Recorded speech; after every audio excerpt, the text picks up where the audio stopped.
अरे प्रभु को गिन गिन के गालियां देता था शिशुपाल। ये जब शिशुपाल प्रकट हुआ तो बुआ का ही लड़का था, 4 भुजाएं थी। तो इसके जन्म उत्सव के समय फिर श्री कृष्ण बलराम जी भी गए हुए थे। तो आचार्य ने जन्म कुंडली उस समय बाची कि महावीर होगा, ऐसा ऐसा सब वर्णन करते रहे और कहा ये उन्हीं के हाथ से मारा जाएगा जिसकी गोद में डालने पर इसकी 2 भुजाएं हट जाएंगी। तो वहां जितने आए हुए थे रिश्ते नातेदार, समाज के श्रेष्ठ श्रेष्ठ जन, सबकी गोद में शिशुपाल को, और जे भी भगवान श्री कृष्ण की गोद में डाले 2 भुजाएं गिर गई। रो करके उनकी बुआ ने कहा कि मैं भिक्षा मांगती हूं कि मेरे बालक की आपके हाथ से हत्या नहीं होनी चाहिए, तो उनका 100 अपराध क्षमा करता हूं। तो उन्होंने सोचा 100 अपराध काहे को करेगा, का 100 अपराध तक मैं इसे बिल्कुल कोई दंड नहीं दूंगा, वचन देता हूं। ये जब से तोतली वाली बोलना शुरू किया तब से भगवान को गालियां देना शुरू किया था। इसका स्वभाव ही ये वैर, पूरा ऐसा वैर, भगवान को गालियां देता। जिस समय सब धर्मात्माओं राजाओं की सभा भरी हुई थी और भगवान श्री कृष्ण की अग्र पूजा हुई, सब तो सह गए, शिशुपाल खड़ा हो गया और ऐसे कटु वचन बोले। महाभारत में लिखा, हमने स्वाध्याय में पढ़ा था, ऐसे कटु वचन बोले कि कोई भी नाराज हो जाएगा उससे। तो पहले भीमसेन खड़े हुए और कहा कि अपने बड़ों का सम्मान करना सीख, चूंकि भाई ही लगता है, जैसे कुंती बुआ ऐसे भगवान की वो बुआ का दूसरा है, ये लड़का है। सम्मान करना सीख, अगर तू ऐसे ही बोलता रहा तो यही मैं तेरा गला काट दूंगा। ऐसे कहा, बैठ जा ब्रकोदर, बहुत खाने वाला, तू क्या मेरे से लड़ेगा। भगवान ने भी इशारा कर दिया। जब देखा कि ये बोलता ही चला, भीष्म जी खड़े हुए और भीष्म जी ने कहा, मैं श्री कृष्ण के चरण आसक्ति चित्त वाला हूं, अगर अब एक भी शब्द यहां बोला इसने तो मैं किसी की नहीं सुनूंगा, इसको नष्ट कर दूंगा। और दोनों सभाओं के सर पर पैर रखता हूं, जो श्री कृष्ण का विरोध करे उसके लिए मैं पर्याप्त हूं। भगवान ने कहा, चुप रहो, शांत रहो, सबको बैठा ला। वो गिनती शुरू किए थे, 98, 99 का शिशुपाल सावधान, जो तुम्हारी माता को वचन दिया था बस एक शब्द रह गया है, आगे मुझे दोषी कोई न ठहराए। 100 तक क्षमा करने की बात कही थी। जे ही, वो तो रुकने वाला थोड़ी था, जे ही आगे बोला सुदर्शन जी के द्वारा उसका वो परम उद्धार हुआ जो बड़े बड़े ऋषि मुनियों के लिए बड़ा दुर्लभ पद कहा गया है। गोपीजनों ने सौंदर्य माधुर्य निधि भगवान को अपना कांत माना, प्रीतम माना। एक ही वृत्ति, कितनी गजब की वृत्ति गोपीजनों की है कि सब कार्य करते हुए कृष्णाकार वृत्ति है। बेचने दही जा रहे हैं, बोल रहे कोई कृष्ण ले ले, दामोदर ले ले, माधव ले ले। कैसी वृत्ति है, देखो कैसी उच्च कोटि की अवस्था है। किसी भी भाव से हमारे प्रभु से जुड़ जाए तो इच्छा द्वेष दोनों से वो मुक्त हो जाए। और जब तक ये ठीक है, ये बेठीक है, इस तरह के द्वंद्व तुम्हारे हृदय में बने रहेंगे, तब तक मूढ़ता रहेगी और उससे पतन होता रहेगा। संसार का संबंध दृढ़ होता है इच्छा से। बहुत सुंदर बात है, संसार का संबंध दृढ़ होता ही है इच्छा से। इच्छा खत्म, संसार का संबंध खत्म। कितनी बढ़िया बात है। पर हम भागे घूम रहे हैं इच्छाओं की पूर्ति के लिए। जब एक बता दिया कि समुद्र है भगवान, जो चाहिए इन्हीं से क्यों नहीं, पर इनसे मिलने के लिए भी तुम्हें शराब छोड़ना पड़ेगा, तुम्हें मांस छोड़ना पड़ेगा, व्यभिचार छोड़ना पड़ेगा, गंदे चिंतन छोड़ने पड़ेंगे। वो राजी नहीं हो तो करो पाप और चाहो सुख। ऐसा कैसे हो सकता है? यही है जीव की परेशानी, यही है। वो ये चाहते हैं कि हे संत महात्मा, हे भगवंत, हमको छूट दो, हम खूब गंदे आचरण करें और आप हमसे सेव संतरा रुपया पैसा ले लो और आप ऐसा आशीर्वाद दो कि हमारी उन्नति होती रहे, दुख न मिले, हमें सुख ही मिलता है। कभी स्वप्न में भी नहीं हो सकता। तब लग कुशल न जीव कहूं, सपने हूं मन विश्राम, जब लग भजत न राम कहूं, शोक धाम तज काम। ये दुखों का खजाना काम अर्थात इच्छा, इसका त्याग करके भगवान की शरण में होकर जब तक नाम जप नहीं करोगे, स्वप्न में भी तुम्हें विश्राम नहीं मिलेगा। और नाम जप एक गंदे आचरण करने वालों के हृदय में नहीं हो सकता। नाम परम पवित्र है।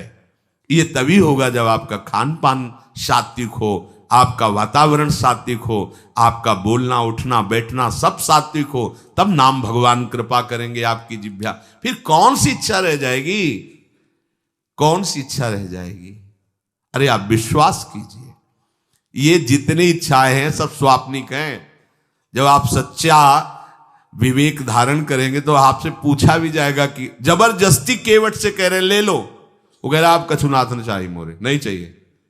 प्रहलाद जी कह रहे हैं वरदान मांगो, हमारी आज्ञा का पालन करो, तो कह रहे हाँ आपकी आज्ञा का पालन करता हूं, हे नाथ मुझे यही वरदान दीजिए कि आपसे भी कोई इच्छा न रहे। ये वरदान मांगा कि आपसे भी कोई इच्छा। आप सोचो क्या है ऐसा भागवतिक रस कि जिसको वो मिला तो भगवान से भी कह देते। और भक्त तो बड़े विचित्र विचित्र है, वो भगवान से कहते तुम्हारी इच्छा क्या है प्यारे, बोलो हम पूर्ण करते हैं। तुम्हारी इच्छा क्या है, हमारी तो कोई इच्छा ही नहीं, आप बोलो आपकी इच्छा क्या है, आप क्या चाहते हो, मैं कैसे आपको रिझाऊं। ये जब कामना को लेकर के मनोवृत्ति का प्रवाह संसार की तरफ होता है, तब ये कामना ही हमें राग द्वेष में बांध देती है। जो महापुरुषों ने उपासना करके शास्त्र स्वाध्याय करके अनुभव किया है, उसे ध्यान से सुनो। इच्छाओं से बचने का उपाय, इच्छा ही आपके बंधन का कारण है, इच्छा ही जन्म मरण का कारण है। इच्छाओं से बचने का उपाय, कर प्रमाद मत बनो आलसी, करो सुचारु रूप से काम, अपना काम स्वयं करने में लाज बड़प्पन तजो तमाम।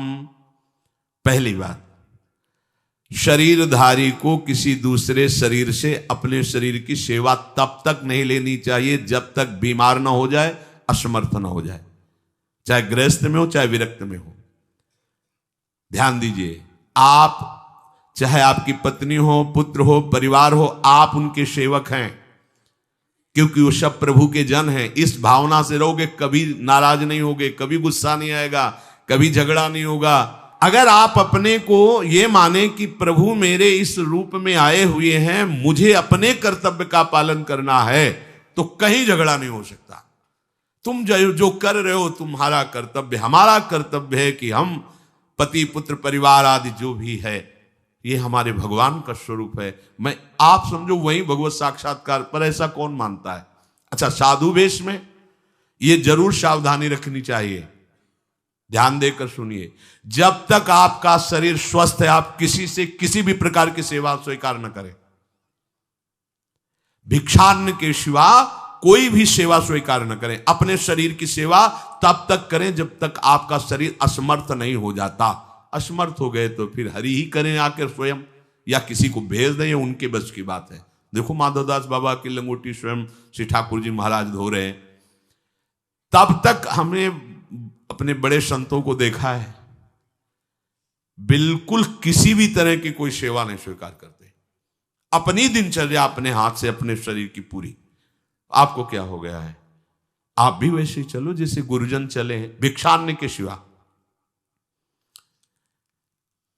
आप अपनी किसी भी तरह की सेवा किसी से मत करवाइए। आप देखो इच्छाओं का दमन होना शुरू हो जाएगा, यहीं से इच्छाओं का दमन शुरू हो जाता है। आप सच्ची मानिए, ये जो आप शरीर सुख की आकांक्षा से दूसरे से सुख लेने की इच्छा करते हैं, यही तुम्हारे बंधन का कारण है, यही तुम्हारी दुर्गति, यही तुम्हारी कमजोरी है। जब तक शरीर स्वस्थ रहे, किसी से किसी भी तरह की सेवा मत लो, और अधिक से अधिक सेवा करने का भाव रखो। सुधार, हमें सेवा करना है, सेवा लेना नहीं है। जब तक सेव्य का साक्षात्कार ना हो जाए या शरीर असमर्थ ना हो जाए, तब तक ये नियम दृढ़ रखना चाहिए। गुरुजनों को भी देखा, श्री जी की सेवा कर दो, रसोई के से बाहर, शरीर सेवा में कभी भी नहीं। कभी धोखे से ऐसे वस्त्र आदि रह गए और महाराज जी उन पर धो के जल्दी से फैला दिया तो भी डांट लगी, ऐसा क्यों किया? नहीं रखे थे महाराज जी, हमने ऐसा कर दिया। नहीं, जब तक हम कहें नहीं तब तक नहीं। आज भी सरकार अपने ही हाथ से श्री जी को भोग लगा के ही, सब हैं पर वो अपने ही हाथ से 2 रोटी भोग बना के। देखो बुजुर्ग संतों को, बड़े महापुरुषों को हमने देखा है अपने शरीर, जब तक शरीर में सामर्थ्य है तब तक, ये महापुरुषों का आदेश है, अपना काम स्वयं करने में लाज बड़प्पन तजो तमाम। अपना काम करने के लिए आप किसी को भी आदेश मत करें, किसी की भी सेवा स्वीकार न करें। हाँ, हमें भूख लगेगी तो रोटी मांग लेंगे जाकर के, क्या जरूरत है हमें किसी की सेवा स्वीकार करने की? मांगो, खाओ, खूब भजन करो, सत्संग करो, कम खर्चे वाला जीवन रखो। जरूरत क्या है? जो जरूरत है गली चलते दे देंगे भगवान, विश्वास करो, गली चलते दे देंगे। विरक्त गृहस्थ धर्म पूर्वक कमाओ, जितनी आवश्यकता प्रभु दे देंगे। ऐसा कोई त्रिभुवन में नहीं जिसकी आवश्यकता की पूर्ति ना होती हो। अनावश्यक तुम्हारी मांगे जो हैं वही तुम्हें दुख दे रही हैं।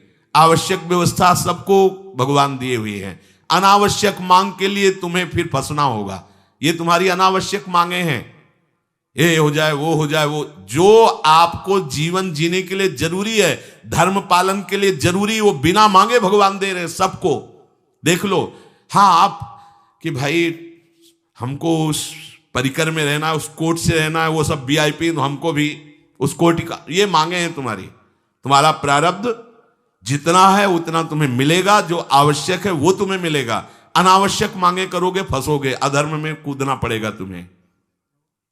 हाथ पैर सब साधन प्रभु ने दिए, दया कर तुम्हें समान, फिर क्यों उनसे काम न लेते, क्यों रखते हो झूठी शान। तुम्हारी सेवा के लिए तुम्हारे पास हाथ है, तुम्हारे चरण है, तुम्हें बुद्धि दी है, दूसरे से क्यों सेवा स्वीकार करते हो? प्रभु ने दया करके उद्धार के लिए तुम्हारे पास पूरी सामग्री दे दी, उसका प्रयोग करो। तन मन दोनों का हित करता, निश्चय शारीरिक श्रम युक्त। देखो ये है, जिसने अपना परम मंगल ठाना है वो शरीर को कभी प्रमाद में नहीं रखता, चाहे गृहस्थ हो चाहे विरक्त हो। ये आलस्य प्रमाद किसी के लिए भी ठीक नहीं है। नियत समय तक सो जाओ, इसके बाद खूब मेहनत करो, चाहे गृहस्थ हो चाहे विरक्त।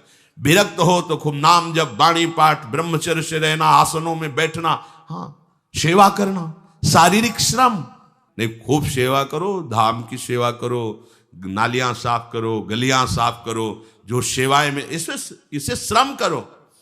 ब्रह्मचर्य पचाने के लिए श्रम भी तो होना चाहिए। श्री जी की प्राप्ति के लिए मन वचन कर्म से श्री जी के चरणों का आश्रय लेकर के जितना आप अन्न डालते हो उतना आप इसका प्रयोग करो शरीर का। इससे ममता मत रखो। खूब धाम, पुराने संतों को देखो, सोहनी पकड़े कहां कहां तक परिक्रमा में लगा। हमने देखा है एक हरिदासी महात्मा थे, पीछे पानी घाट की तरफ उनकी छोटी सी कुटिया, किलोमीटर तक ऐसे ही सोहनी लगा रहे। वृद्ध वृद्ध महात्मा सेवा करें। अपने लोग जवान महात्मा होकर, शरीर स्वस्थ होकर बेइज्जती से, अगर सोहनी पकड़ के खड़े हो जाओगे गली में तो आपको लगेगा अपनी बेइज्जती हो रही है। वाह, कितनी बड़ी इज्जत है हमारी। स्वामिनी के महल की वीथियों में सोहनी लगाने में तुम्हें बेइज्जती लग रही, और आचार्य चरण याचना कर रहे हैं। यत्किंकरीषु बहुशा खलुका कुवाणी नित्यम परस्य पुरुषस्य शिखंड मौले तस्या कदापि रसनिधेर वृषभानुजायास तत्केल कुंज भवनांगण मार्जनीश्याम। लाडली जो ऐसी कृपा करो कि आपके वृंदावन धाम में कहीं सोहनी लगाने वाली, पोछा लगाने वाली मैं बन जाऊं। मांग रहे हैं। एक से कहा भैया चाहे जितना बुरा प्रारब्ध हो, यहां जो भगत आते हैं उनके जूते साफ कर दिया करो, प्रारब्ध खत्म हो जाएगा। भाई आप समझो ये वो दवा है जो बेजोड़ है, इसे कोई काट नहीं सकता। अच्छा अगर ऐसे ना समझो तो हम आपको समझा रहे हैं। गुरुद्वारे में चले जाओ, चाहे जितना बड़ा अधिकारी हो, सबसे पहली जोरी सेवा यही होती है, पादुका की सेवा करो। समझे में नहीं आ रहा तुम्हें? अरे जिसे हम हंसते हंसते कह रहे हैं वही तुम्हारे बंधन काटने का कारण बन जाए, यदि मान लो बात। पर वो हम जूता साफ करेंगे नहीं। मन से हम कितने गंदे हैं ये हम नहीं देख पा रहे हैं। वो तो बाहर वृंदावन की रज उनमें पादुका में लगी, छोटी मोटी बात नहीं है। पादुका जो रखी है ये बंधनी है, आप इनको ऐसे साधारण जूते मत समझना, ये रज में चलते। एक दिन एक ब्रजवासिनी माई रोटी रखे, उसके ऊपर पादुका रखे, एक हाथ में लाला लिए और एक हाथ में जल का ऐसे लिए जा रहे, उनका अभ्यास ऐसा।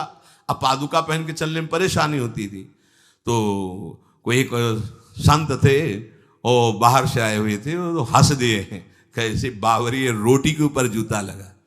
ऐसे मतलब कितने साल हो गए ब्रजवास करते हुए, वह कई वर्ष हो गए। अरे वो जूती नहीं है जो साधारण जूती है, वृंदावन बरसाने की रज लगी हुई, इसमें ये रज लगी हुई है, तुझे रज नहीं दिखाई दे रही, जूती दिखाई दे, क्या ब्रजवास कर रहा है, डांट के चल दी। ये समझो, हम कहें कि जूती साफ करो तो हम जूती साफ करेंगे, और ये है कौन सी जूती साफ में, क्या रज है। वृंदावन बरसाने सब जगह घूमते रहते हैं ये महाभागवत जन। अगर इनकी ये गृहस्थ विरक्त मत देखो, सब लाडली जी के लाडले हैं जो यहाँ आए हुए हैं। अगर हम उनकी पादुका साफ करेंगे तो हमारा हृदय साफ हो जाएगा, पर कोई मानता कहाँ है। अपनी सेवा स्वयं करो और दूसरे की सेवा मिल जाए तो जैसे लोभी आदमी के सामने धन फेंक दे तो कैसे भागता है, ऐसे आपको होड़ लगनी चाहिए कि ये आदमी इतना न कर पाए जितना हम सेवा करें। परमार्थ में शरीर पोषण नहीं, परमार्थ में शरीर की धज्जियां उड़ानी है, अहंकार की, देहाभिमान की। राखे अपने को सदा भगवत सुमिरन लीन, सुने न जग के दोष गुण, करे न चित्त मलिन। सदैव अपने को ये देखता रहे कि प्रभु का सुमिरन चल रहा है कि नहीं अंदर। ये बहुत बड़े काहे की परेशानी, हम तो यही समझ नहीं पा रहे कि इतनी झंझटें लेकर कैसे घूम रहे लोग। अगर हृदय में राधा राधा चल रहा है, आप व्यापार कर रहे हो, नौकरी कर रहे हो, गृहस्थ हो, विरक्त हो, जो भी, अब आपको चिंता क्या होनी चाहिए। देखो ना, थोड़े दिन ऐसे चल के देखो, हर कार्य बहुत अच्छा होता है जब भगवत सुमिरन पूर्वक आप एकाग्रता पूर्वक कार्य करेंगे, हर कार्य में आपको आनंद आएगा। पर वो तो शरीर पोषी, जैसे आग जलने में फफोला पड़ जाता है ना, उसको बहुत संभाल के रखते हैं, ऐसे देहाभिमानी साधक भी होते हैं। कोई कोई इतना शरीर को सजा के, इतना संभाल के कि लगता है यही भगवत प्राप्ति है इनकी, कि इनके शरीर बिल्कुल ऐसे नहीं। संतों ने देखो ना कैसे अपने शरीर के राग का त्याग किया है, गुरुजनों की आज्ञा में तत्पर होकर धज्जियां उड़ा दी देहाभिमान की, तब उनको परम पद प्राप्त हुआ है। अपने शरीर का राग रखने वाला परमार्थ में कैसे चल सकता है। कब तक फंसे रहोगे विषयासक्ति वासना में हो दीन, अरे कब तक मन में भरे रखोगे दुर्विचार दुर्भाव मलिन। जिन भोगों के लिए हो रहे तुम लालायित सुखमय जान, यही घोर दुख उपजाएंगे, बढ़ जाएगा अज्ञान। इसलिए छोड़ो सब आशा ममता आसक्ति कामना मद अभिमान, एकमात्र शरणागत होकर भजो निरंतर राधे श्याम। प्रभु की आसक्ति हृदय में धारण करो। यही समझ में नहीं आता।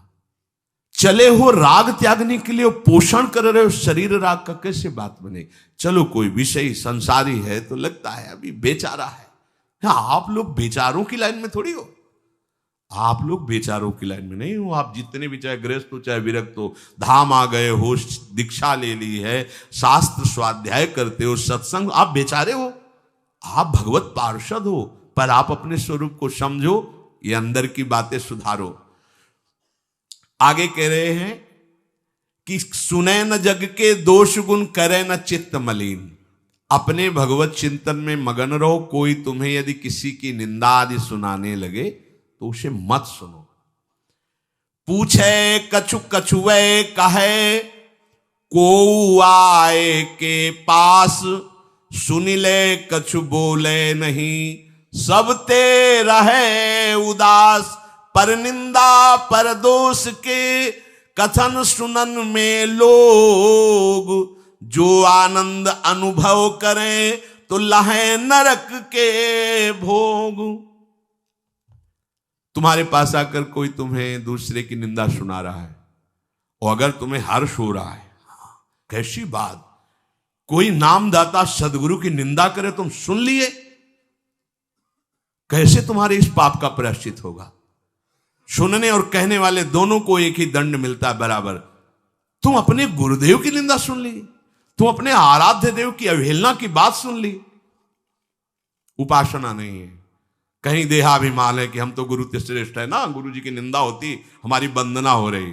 परिणाम में लड्डू मिलेगा, खा लेना, परिणाम पक्का। पर निंदा के कीते आवत नहीं कछु हाथ, मूरख पर्वत पाप को ले चल अपने साथ। वैष्णव निंदा, भक्त निंदा, गुरु निंदा, ये तो बहुत ही भयानक है। भक्तन निंदा अति बुरी भूल करे जिन कोय, किए सुकृत बहु जन्म के क्षण में डारे खोए। कह रहे जो दूसरे की निंदा सुनने में आनंद का अनुभव करता है उसको भोग मिलेगा। काहे का? बोले नरक का भोग मिलेगा। इसलिए जो तुम्हें ऐसी बातें सुनाने के लिए उत्साहित हो उनसे उदासीन रहो, अर्थात उनसे कोई परिचय नहीं, कोई अपनापन नहीं। हाथ जोड़कर कह दे कि आज तो आप कृपा करके आ गए हो, आगे कृपा करके कभी मत आना। नहीं, आज हम आपका स्वागत नहीं कर रहे, आगे स्वागत करेंगे तो आप सह नहीं पाओगे, इसलिए आप कृपा करके आगे मत आना। हम आपके पास गए नहीं, आप आकर हमारे गुरु की, हमारे इष्ट की अवहेलना की बात करोगे तो आज क्षमा करते हैं, चले जाइए, दोबारा मत आना। चाहे वो कोई भी हो, तुम्हारी निष्ठा में इतनी ताकत है वो झुक जाएगा, उसकी सामर्थ्य नहीं कि वो आगे आ जाए। अगर हमारे कोई इष्ट की, आचार्य की या किसी भी नाम जापक की कोई निंदा करता है, हम सुनते हैं और उससे सुख मानते हैं, तो कह रहे हैं उसको नरक का भोग मिलेगा। नहीं, हमें जिस मार्ग में चलना है, हमें अपने आराध्य देव की प्रति प्रीति प्राप्त करनी है। और प्रीति प्राप्त होती, कोई भी राम कृष्ण हरि शिव बोले, सबके चरणों में हमारा नमन है, सबकी चरण धूले हमारे माथे पे। निंदा करना, अरे सब जगह भगवान है, ये बात देखने के लिए तो हम चले, हम निंदा स्तुति। अगर कोई हमारा मित्र बनता है, हमारा निज जन बनता है और हमको हरि गुरु इष्ट आदि की किसी भी तरह की कोई निंदा, हमें बिल्कुल बर्दाश्त नहीं करना चाहिए और दूरी बना लेनी चाहिए, कभी उससे संभाषण नहीं करना चाहिए। कहे न अपनी बात कछु, सुने न पर की बात, एक निष्ठ प्रभु में रहे, बसो सदा दिन रात। अपने हृदय की भक्ति की बात सहसा किसी से ना कहे और ना किसी की बात सुने, क्योंकि हमें अपनी आचार्य निष्ठा, गुरु निष्ठा से चलना है। आप अपनी निष्ठा से चल रहे हो, हमारे काम की है नहीं, क्योंकि अब हम बदलने वाले हैं नहीं, तो तुम्हारी निष्ठा से हमें कोई परिवर्तन होने वाला नहीं। और हम अपनी निष्ठा के बाद तुमसे इसलिए नहीं कहेंगे कि वो तो इष्ट मिले और मन मिले, मिले भजन रस रीति, तब वो बात कहनी चाहिए, ऐसा किसी से नहीं। तो क्या करे, एक निष्ठ होकर अपने आराध्य देव में दिन रात लगा रहे। ये बहुत जगह जाना, बहुत लोगों से व्यवहार करना, ये सब भजन में बाधक बात है। समिट जाओ, अपनी लाडली लाल को दुलार करो, नाम जप करो, धाम वास करो, बहुत जो है, हाँ, दर्शन कर आओ। नहीं, एकांत वास करो, प्रभु खुद आके दर्शन दे देंगे, मान लो विश्वास। अगर आपका भजन ठीक चल रहा है, सही मार्ग चल रहे हो, तो दर्शन वाली बात ही हट जाएगी, क्योंकि फिर वो समा जाते हैं, हृदय में समा जाते हैं, नेत्रों में समा जाते हैं, मन में समा जाते हैं। आनंद की उमगन में कभी गए, आंख लड़ा ली प्रभु से, नहीं तो आंखों में ही बसे रहते। पी मूर्ति नयनन बसे, तेहि रस रहाय समाये। राग रोष दुख दोष में जग सो रहे सचेत, काहू सो न करे कबो वैर भाव अरुहेत। कोई इच्छा न रखो तो तुम्हें कभी क्रोध नहीं आएगा। इच्छा राग ही द्वेष को उत्पन्न करती है। इन दोनों से सचेत रहो, ना किसी से तुम्हारा द्वेष होने पावे न राग। कभी किसी से किसी भी तरह अगर झगड़े का, लड़ाई का अवसर आता है तो हाथ जोड़कर निकल जाओ, झगड़ा मत करो। उससे ये होगा कि आपकी वृत्ति बच जाएगी, नहीं तो वृत्ति द्वेष पूर्वक बार बार उसका चिंतन करेगी जब भजन में बैठोगे, और उसके प्रति अशांति, जलन पैदा हो जाएगी। सब सो न्यारो होई रहे, पर खारो हु नहीं होए, सबकी सब कुछ सहे नीति, वो प्रभु को प्यारो होए। समझो बात, सबसे अलग रहो, किसी से अपना मन मत मिलाओ, केवल मन नाम से मिलाओ, प्रभु से मिलाओ, गुरुवाणी से मिलाओ। पर किसी का अपमान मत करो, किसी के लिए ऐसा कड़ुआ वचन मत बोलो कि उसके हृदय मंदिर में बैठे भगवान हैं, उसका हृदय दुखी हो जाए। सबकी सब कुछ सह लेता है जो कोई, वही प्रभु का प्यारा होता है। करे न जग चर्चा कबों, रहे सदा चुपचाप, रही इंकित निज भजय प्रभुता को सेवें आप। जो जगत की कभी भी चर्चा नहीं करता, मौन धारण करके केवल प्रभु के चिंतन में मगन रहता है, उसका भार प्रभु ले लेते हैं, उसकी सेवा आप स्वयं करते हैं। प्रभु किसी न किसी रूप में आके उनका भरण पोषण करते हैं। पै प्रभु के रस प्रेम की निर्मल गोपन बात, कहे न काहू सो कबों, सहे सकल आघात। भजन में जो तुम्हें आनंद आ रहा है, जो तुम्हें स्वप्न में कोई अनुभूतियां हो रही या प्रगट में कोई अनुभूति हो रही, कभी भी किसी से भी वो बात ना कहे, क्योंकि ऐसा कहने से तुम्हारे भजन में विघ्न पड़ जाएगा। सारी की सारी बातें पचा लो। जैसे तुम गुप्त रूप से गलतियां करते हो, कभी नहीं बोलते हो, लेकिन कोई भी भागवती की अनुभूति छोटी सी भी होगी तो सभा में बोलने का मन होगा, क्योंकि उससे हमारी प्रशंसा होगी, अहंकार का पोषण होगा। बिल्कुल नहीं। भजन संबंधी कोई भी आनंद की बात, कोई भी भगवदानंद अनुभूति कभी किसी से न कहे, एकदम छुपा जाए। अगर कोई ऐसा कि हमने तो ऐसे लक्षण आप में देखे, हाँ नहीं ये तो ऐसे ही तुम्हें यहाँ हंसुआ, हमारे अंदर ऐसा कुछ नहीं। कोई भी भागवतिक वृत्ति कहीं अपने में आरोपित करके प्रदर्शन का कार्य न कर दे। सह न सके पिय की तनिक निंदा, जो कहूं होए सहज त्याग सर्वस्व करी, डारे निज को खोए। यदि अपने आराध्य देव की कोई निंदा कर रहा हो तो वहां सहन न करे। सही न सके पिय की तनिक निंदा, जो कहूं होए। संत शंभु श्री पद अपवादा, कही सुनीतास मर्यादा, काटी जीव तासु जो बसाई, श्रवण मुनि न चले पर आई। यदि हमारे कोई आराध्य देव गुरुदेव की निंदा कर रहा है, ताकत हो तो उसकी जबान बंद कर दे, नहीं तो कान में अंगुली डाले उठ के चल दे, दोबारा उसका कभी चेहरा न देखे। भरत जी ने माता कैकेयी से कहा कि आपने हमें निमित्त बनाकर 14 वर्ष का वनवास भगवान श्री राम को दिया, इसलिए आज के बाद में कभी तुम्हें मां नहीं कहूंगा, पापिनी कभी तेरा मुख नहीं देखूंगा। भरत जैसे भगवान के अवतार परम पवित्र माता कैकेयी के लिए ऐसे कट वचन बोले, आज के बाद कभी मां नहीं कहूंगा, है पापिनी तेरा कभी मुख नहीं देखूंगा। ये जो हमारे इष्ट की निंदा कर दे, हमारे गुरुदेव की निंदा कर दे, हम उसे आदर देंगे, हम उसको बात सुनने के लिए बैठा लेंगे। हाँ और बाओ, हमें और गंदा करो। सहज त्याग सर्वस्व करी, डारे निज को खोए। अपने अपनत्व को अपने आराध्य देव में सहज समर्पित कर दे। या जग में जाके हृदय ऐसो प्रेम समाए, हरिता को अति चाव सो रखें सदा अपनाए। इस जग में जिसके हृदय में ऐसी निष्ठा होती है, तो हरि उसे अपना मान करके फिर स्वयं उसका भार लेकर इस संसार में रखते हैं, अर्थात उससे वही कराते हैं जिससे जग मंगल होता है। निर्मल या प्रभु प्रेम की महिमा कही न जाए, अति प्रेमी जो श्याम को हरि ही नित्य बसाए। दुख में संतत सुख लहे, सो आवे यही बाट, नाहित क्यों रचना करे, कपट नरक को ठाठ।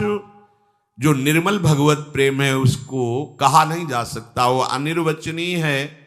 ऐसे निर्मल प्रेमी महात्मा के हृदय में श्याम सुंदर निरंतर वास करते हैं। इस निर्मल प्रेम को जिसे प्राप्त करना हो तो कमर कस ले, दुख का मार्ग है, इसमें दुख में चल करके महासुख में पहुंचा जाता है। कह रहे दुख में संतत सुख लहे, सो आवे यही बाट।